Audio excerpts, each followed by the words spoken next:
মাঝে মাঝে মিরেক্কেল হয়, মাঝে মাঝে অঘটন ঘটে যায়, মাঝে মাঝে জীবনে এমন কিছু ঘটে যায় যেটা ভাবা হয় না।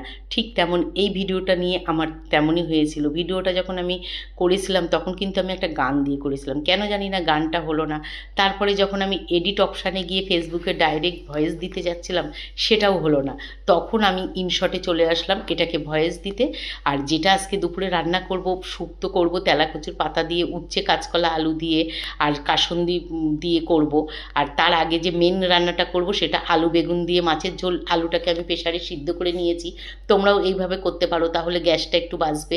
আর বেগুন যেহেতু আমার গাছের খুব নরম, তাড়াতাড়ি সিদ্ধ হয়ে যাবে, তাই তেলে ফোড়ন দিয়ে বেগুনটাকে আগে ভালো করে ভেজে নিয়েছি, তারপরে দিয়ে দিয়েছি সিদ্ধ করা আলুটা। ভালো করে বেগুন আর আলু ভেজে নেওয়ার পরে দিয়ে দিলাম মশলা, যে মশলাটা এর মধ্যে দিয়েছি টমেটো, আদা, পেঁয়াজ, জিরে, ধনে গুঁড়ো এগুলো দিয়েই, আর লঙ্কার গুঁড়ো দিয়ে পেস্টটা করেছিলাম সেটা দিয়ে দিলাম। দিয়ে ভালো করে কষিয়ে আমি জল দিয়ে দিয়েছি। জলটা ভালো করে ফুটে উঠলে আমি মাছটাও দিয়ে দেবো। যেহেতু আলুটা সিদ্ধ করা তাই বেশি জল দিইনি, তোমরাও কিন্তু বেশি জল দিও না। আর ঝোলটা তো যার যার পরিমাণ মতন রাখবে।